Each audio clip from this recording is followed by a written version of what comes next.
Welcome to the Definitive Kettlebell Guide. Today we're going over the single arm kettlebell swing.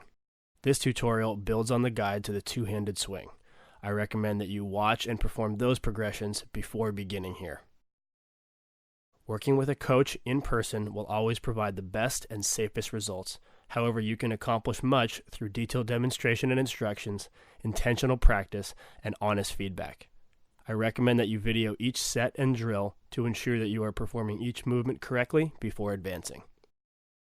Every body is different, and your movement patterns should not look identical to those demonstrated here. I'll describe each movement and drill with both visual and sensational cues so that you'll understand not only how each movement should look, but how it should feel. Let's get swinging. The rule of thumb for the single arm swing is for them to look and feel as similar to two-handed swings as possible. Most of this tutorial is on techniques to counter the natural tendency to twist to one side from the single side loading.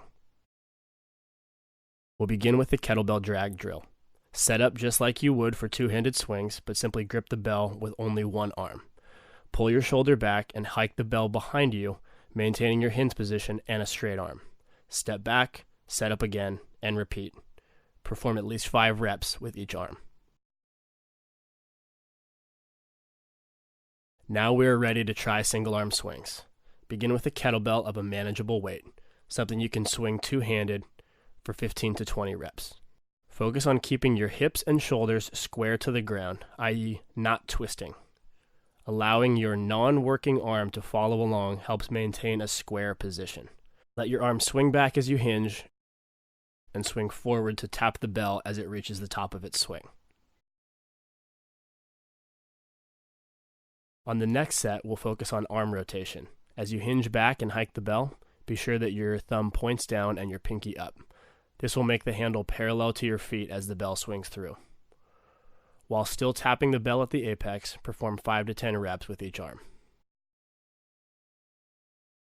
With the next set, we'll focus on hiking the bell high and tight. As with the two-handed swing, we should see the bell show directly behind you in the hinge with no gaps between your inner thighs and the forearm. Focus on allowing the bell to descend completely and on punching it through between your legs.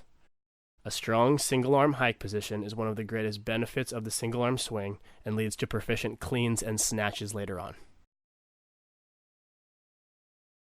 Finally, we will combat the natural tendency to twist or rotate in the single-arm swing. In addition to following along with your non-working arm, aim for the bell to pass by your same side leg.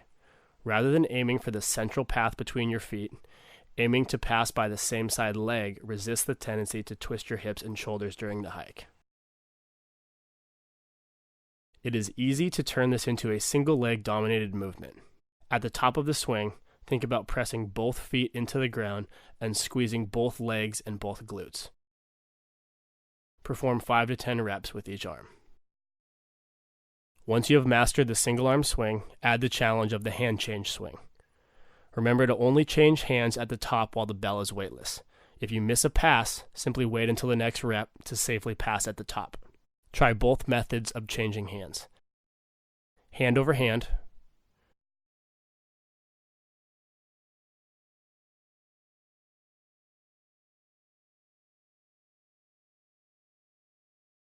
and palm to palm.